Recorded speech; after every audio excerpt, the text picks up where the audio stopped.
माता मनसा देवी की तुम्हें कथा सुनाते हैं, पावन कथा सुनाते हैं। भोलेनाथ की मानस पुत्री जिसे बताते हैं, हम कथा सुनाते हैं। माता मनसा देवी की तुम्हें कथा सुनाते हैं, पावन कथा सुनाते हैं। भोलेनाथ की मानस पुत्री जिसे बताते हैं, हम कथा सुनाते हैं। जो इनकी करे साधना पूरी हो मनोकामना, जो इनकी करे साधना पूरी हो मनोकामना। भक्तजनों, आज हम आपको माता मनसा देवी की पावन कथा सुनाएंगे।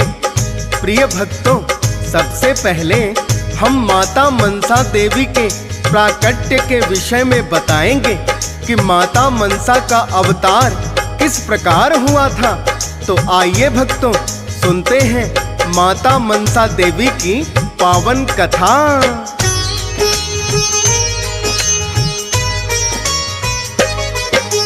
माता पार्वती और भोले मान सरोवर आए, पावन जल में करने स्नान वो दोनों उतर है जाए। करते करते स्नान वो करने लगे हैं जल क्रीड़ा, एकत्रित दोनों का तेज एक कमल पुष्प पे पड़ा। वहाँ उपस्थित एक सर्पिणी ये सब रही थी देख, कमल पुष्प को उसने है कुंडली में लिया लपेट। इसी तेज से उत्पन्न हुई है एक दिव्य कन्या, शिव की मानस पुत्री है और नाम है मनसा माँ। भोले पार्वती का अंश ही जिसे बताते हैं, पावन कथा सुनाते हैं। भोलेनाथ की मानस पुत्री जिसे बताते हैं, हम कथा सुनाते हैं। जो इनकी करे साधना पूरी हो मनोकामना, जो इनकी करे साधना पूरी हो मनोकामना। भक्तजनों, इस प्रकार भगवान शिव और माता पार्वती के तेज से माता मनसा देवी का अवतार हुआ। प्रिय भक्तजनों, इसके पश्चात माता मनसा देवी ने भगवान भोलेनाथ की बड़ी कठिन तपस्या की और वेदों का ज्ञान प्राप्त कर लिया और श्री कृष्ण मंत्र भी प्राप्त कर लिया, जिसे कल्पतरु मंत्र के नाम से जाना जाता है। इसके पश्चात माता मनसा देवी राजस्थान के पुष्कर में जाकर पुनः तपस्या में लीन हो गई।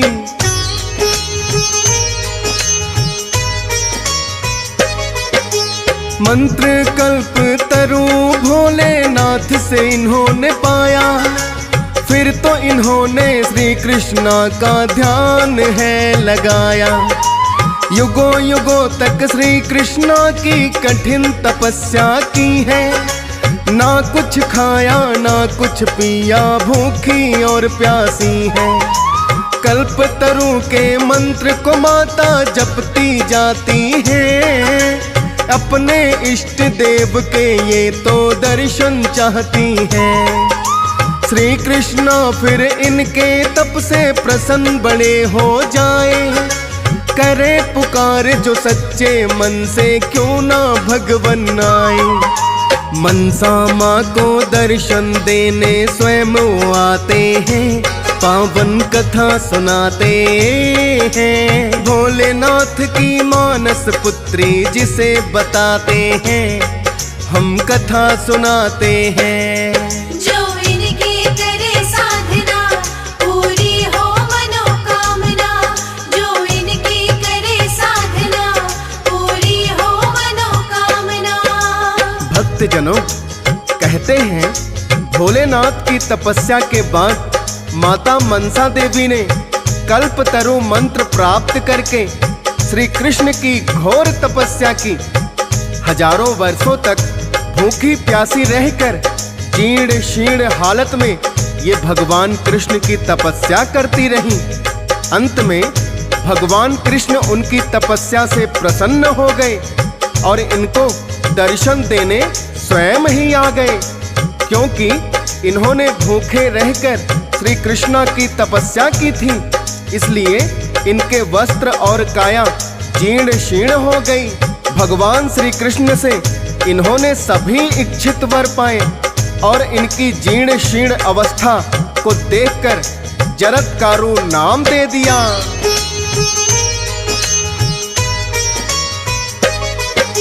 श्री कृष्ण ने जो है इनकी कठिन तपस्या देखी, स्वयं इन्होंने भी आकर है उनकी पूजा की। ब्रह्मा विष्णु और देवता भी संग आए हैं, श्री कृष्ण का देख भावना वो हर्षाए हैं। क्योंकि तीनों लोकों में जो स्वयं पूजनीय है, कहते हैं मनसा देवी सबकी आदरणीय है। फिर तो सभी देवता करने लगे आराधना, सफल हो गई मनसा माता ने जो की साधना। ब्रह्मा जी इन्हें गौरी कहकर स्वयं बुलाते हैं, पावन कथा सुनाते हैं। भोलेनाथ की मानस पुत्री जिसे बताते हैं, हम कथा सुनाते हैं। जो इनकी करे साधना पूरी हो मनोकामना, जो इनकी करे साधना पूरी हो मनोकामना। भक्तजनों, इस प्रकार श्री कृष्ण सहित सभी देवताओं ने मनसा देवी की पूजा की और वरदान दिया कि हे देवी, आज से तुम तीनों ही लोकों में पूजनीय हो। जो भी तुम्हारी शरण में आकर सच्चे मन से तुम्हारी आराधना करेगा, उन भक्तों की सभी मनोकामनाएं पूर्ण होंगी। भक्तों, श्री कृष्ण के इस वरदान से माता मनसा देवी सर्वत्र पूजनीय बन गई।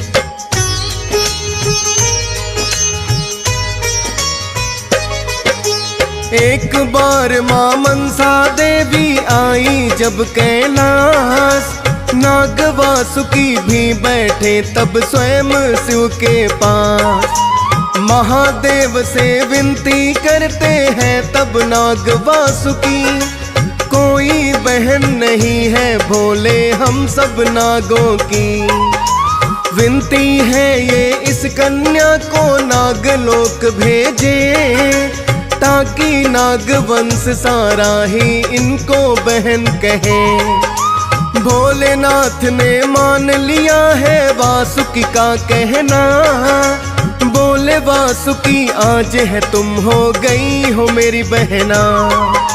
नागलोक की देवी भी इन्हें भोले बनाते हैं, पावन कथा सुनाते हैं। भोलेनाथ की मानस पुत्री जिसे बताते हैं, हम कथा सुनाते हैं। जो इनकी करे साधना पूरी हो मनोकामना, जो इनकी करे साधना पूरी हो मनोकामना।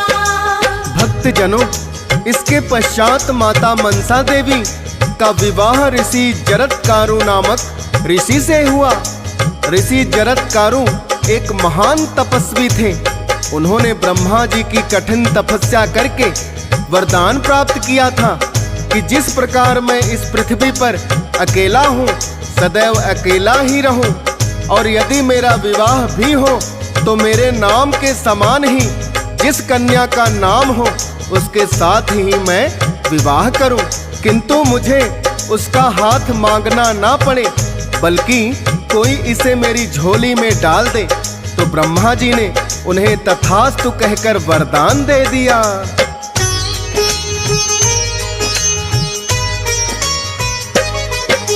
नाग वासुकी सब नागों का राजा कहलाए, बहन बनाकर मनसा को जो नागलोक में लाए। और जरत्कारु को ब्रह्मा ने है दिया वरदान, तेरे नाम समही कन्या से होगा तेरा विवाह। दिया वरदान जो ब्रह्मा ने तो खाली कैसे जाए। मुनि जरत्कारु बैठे थे एक दिन ध्यान लगाए। वायु पी कर करे तपस्या कुछ नहीं पीते खाते। तीन लोक में ऐसे तपस्वी ना कोई देखे जाते। अब आगे की घटना भक्तों तुम्हें बताते हैं, पावन कथा सुनाते हैं। भोलेनाथ की मानस पुत्री जिसे बताते हैं, हम कथा सुनाते हैं। जो इनकी करे साधना पूरी हो मनोकामना। जो इनकी करे साधना पूरी हो मनोकामना। भक्तजनों, ऋषि जरत्कारु एक दिन जब स्नान करने को गए तो उन्होंने अपने पितरों को एक गड्ढे में उल्टे लटके पाया। अपने पितरों की हालत देखकर ऋषि घबरा गए और पितरों से विनती करने लगे, हे पितृदेव, आप इस प्रकार उल्टे क्यों लटके हुए हैं। तब पितृदेव कहने लगे, हे जरत्कारु, यदि तुम विवाह नहीं करोगे तो तुम्हारा वंश आगे कैसे बढ़ेगा, और वंश आगे नहीं बढ़ा तो हमारी मुक्ति कैसे होगी। अतः तुम शीघ्र ही विवाह करो। किंतु ऋषि जरत्कारु ने ब्रह्मा जी से ऐसा वरदान मांग लिया था कि मैं किसी कन्या का हाथ नहीं मांगूंगा। तो ऋषि जरत्कारु ने अपनी व्यथा अपने पितरों को बताई। तब पितृ कहने लगे, जब तुम भिक्षा मांगने जाओगे तो तुम्हें भिक्षा में जरत्कारु नाम की कन्या ही मिल जाएगी।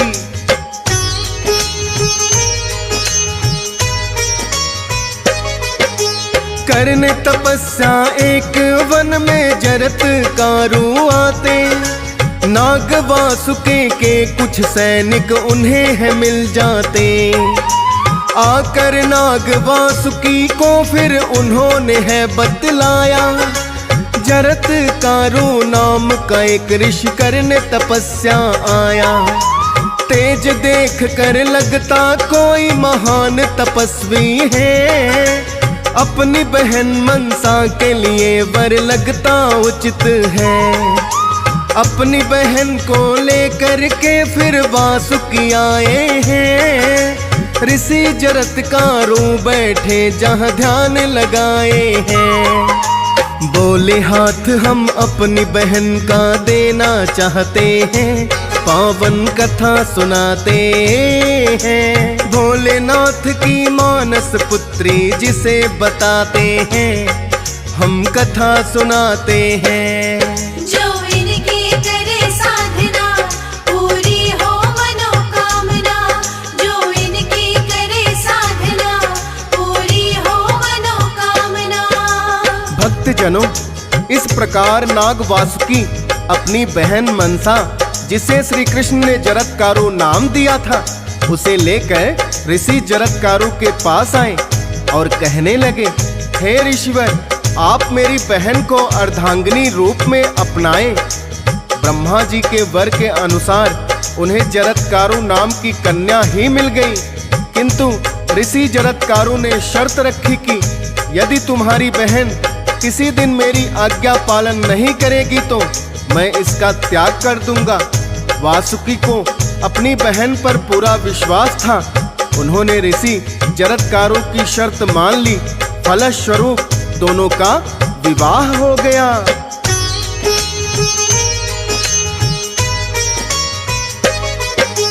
पूर्ण रूप से पत्नी धर्म को मनसा ने है निभाया।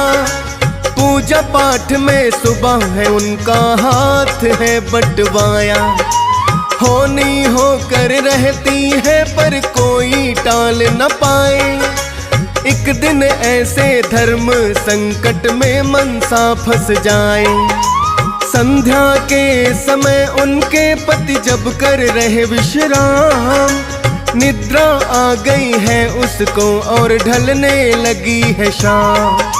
पूजा पाठ का समय था तो मनसा ने उन्हें जगाया। ऋषि जरत्कारों को उन पर क्रोध बड़ा ही आया। करके त्याग अपनी पत्नी का वो चले जाते हैं, पावन कथा सुनाते हैं। भोलेनाथ की मानस पुत्री जिसे बताते हैं, हम कथा सुनाते हैं। जो इनकी करे साधना पूरी हो मनोकामना, जो इनकी करे साधना पूरी हो मनोकामना।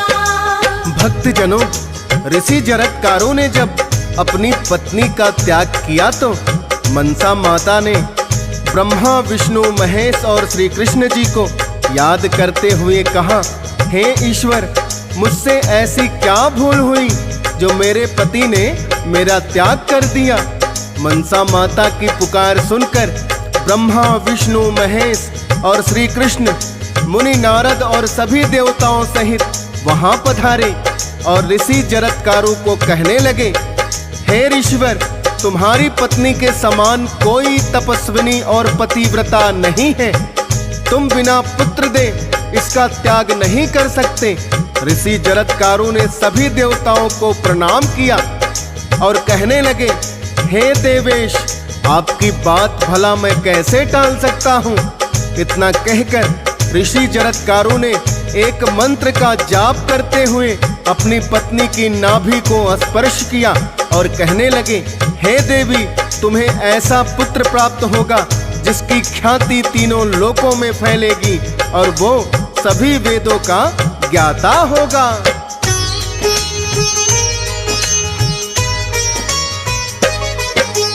फिर तो मनसा माता है शिवलोक चली आई, जन्म दिया है वही पुत्र को बड़ी ही हर्षाई। माता पार्वती ने स्वयं ही उनकी सेवा की और पुत्र को भोलेनाथ ने शिक्षा दीक्षा दी। भोलेनाथ ने उनके पुत्र को आस्तिक नाम दिया, क्योंकि अस्त हुए हैं पिता तब उनका जन्म हुआ।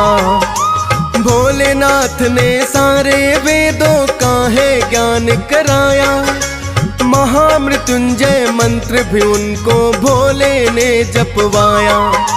अल्पायु में सारी सिद्धियां वो पा जाते हैं, पावन कथा सुनाते हैं। भोलेनाथ की मानस पुत्री जिसे बताते हैं, हम कथा सुनाते हैं। जो इनकी करे साधना पूरी हो मनोकामना, जो इनकी करे साधना पूरी हो मनोकामना। भक्तजनों, जब एक ऋषि के श्राप के कारण राजा परीक्षित की मृत्यु सर्प के काटने से हो गई, तो उनके पुत्र जन्मेजय ने क्रोधित होकर सारे नागवंश को समाप्त करने के लिए नाग यज्ञ करवाया, जिनमें लाखों नागों की आहुति दे दी गई।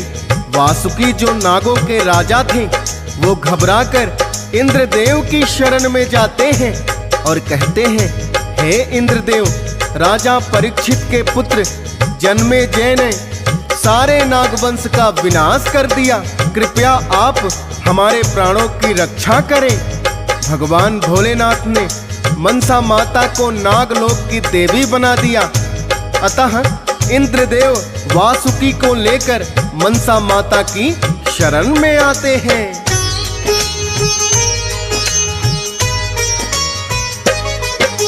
नाग वासुकी इंद्रदेव की शरण में जब आए, इंद्रदेव उन्हें मनसा माँ की शरण में है लाए और कहने लगे, आप ही नागों की रखवाली हैं। जन्मेजय ने कसम मिटाने की इनको खाली है, इनके प्राणों की रक्षा अब आपको करनी होगी।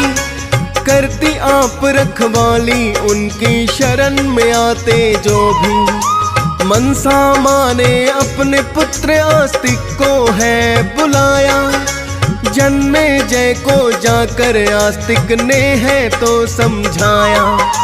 नाग यज्ञ जो कर रहे थे उसको रुकवाते हैं, पावन कथा सुनाते हैं। भोलेनाथ की मानस पुत्री जिसे बताते हैं, हम कथा सुनाते हैं। जो इनकी करे साधना पूरी हो मनोकामना, जो इनकी करे साधना पूरी हो मनोकामना। भक्तजनों, इस प्रकार जब नाग वासुकी और इंद्रदेव ने मनसा माता से विनती की तो मनसा देवी ने अपने पुत्र आस्तिक को उनके साथ भेज दिया, जिनमें जन्मजय के नाग यज्ञ को रुकवाया और नाग वंश को समाप्त होने से बचा लिया। फिर इंद्रदेव जन्मेजय और आस्तिक मनसा माता की शरण में आए। जन्मेजय ने माता मनसा देवी को शीश झुकाकर अपनी भूल का पश्चाताप किया और इंद्रदेव ने भी बीज मंत्रों से मां मनसा की स्तुति की और स्वर्गलोक लौट गए। भक्तजनों, मनसा माता के मणि माजरा धाम की भी एक पौराणिक कथा है, आइए इसे भी श्रवण करते हैं।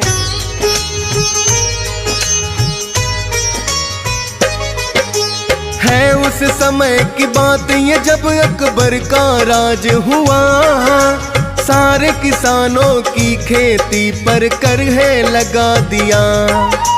पड़ गया घोर कर भी जब अदा नहीं कर पाए, सारे किसानों को अकबर ने बंदी लिया बनाए।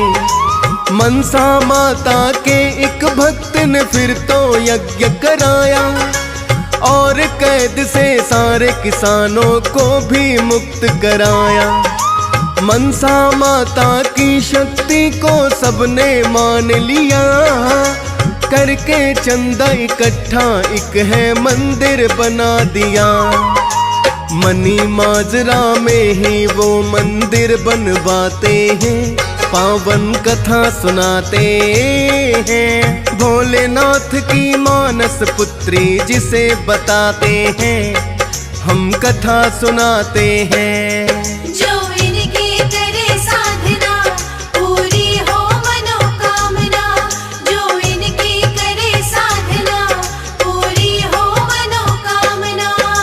भक्तजनों, इस प्रकार सभी किसानों ने थोड़ा थोड़ा चंदा इकट्ठा करके मनी माजरा में माता का एक छोटा सा मंदिर बनवाया और माता मनसा देवी की मूर्ति स्थापित करवा के प्राण प्रतिष्ठा करवाई।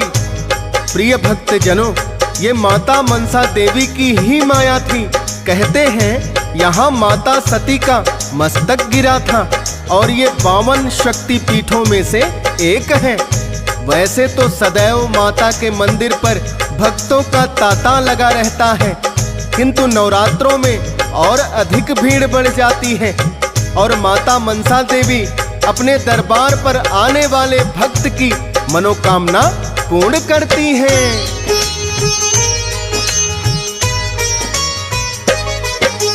मनी माजरा में माता का धाम बड़ा पावन है, उनमें शक्ति पीठ एक जो शक्ति पीठ 52 है। महाराजा पटियाला भी करते थे उनकी भक्ति, जानते थे वो कितनी है इस माँ स्वरूप में शक्ति। क्योंकि एक दिन बोली उनको सपने में आके, माँ की मुरादें होंगी पूरी, आ जाओ मेरे दर। देर नहीं की महाराजा पटियाला दर पे आए, भक्त भला कैसे रख सकते जब माँ उन्हें बुलाए।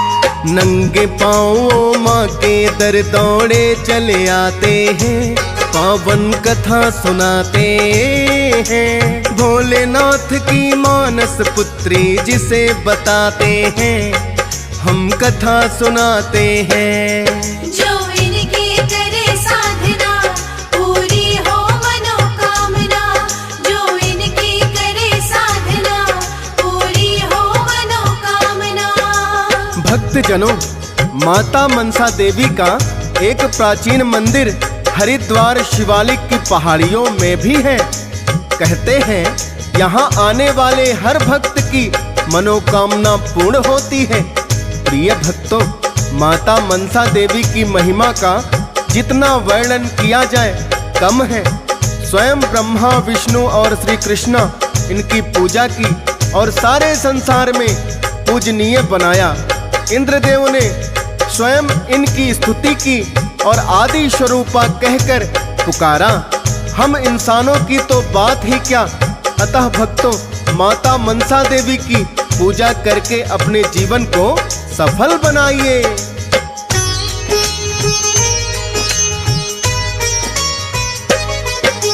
पूजनीय है मनसा माता जब तक अंबर धरती, भक्तों की हर मनोकामना पल में पूरी करती। उनकी भक्ति से हो जाएगा जीवन तो साकार। शीश झुका कर देखो भक्तों चरणों में एक बार। किसी के आगे झुकने की फिर नहीं जरूरत है। शीतल बड़ा स्वभाव है, माँ का ममता की मूरत है। हंस राज रलहन भी सदा ही चरणों में शीस झुकाए। डीएस पाल भी है माँ मनसा तेरी महिमा गाए। फौजी सुरेश से भक्तों के सब संकट काटे हैं, पावन कथा सुनाते हैं। भोलेनाथ की मानस पुत्री जिसे बताते हैं, हम कथा सुनाते हैं।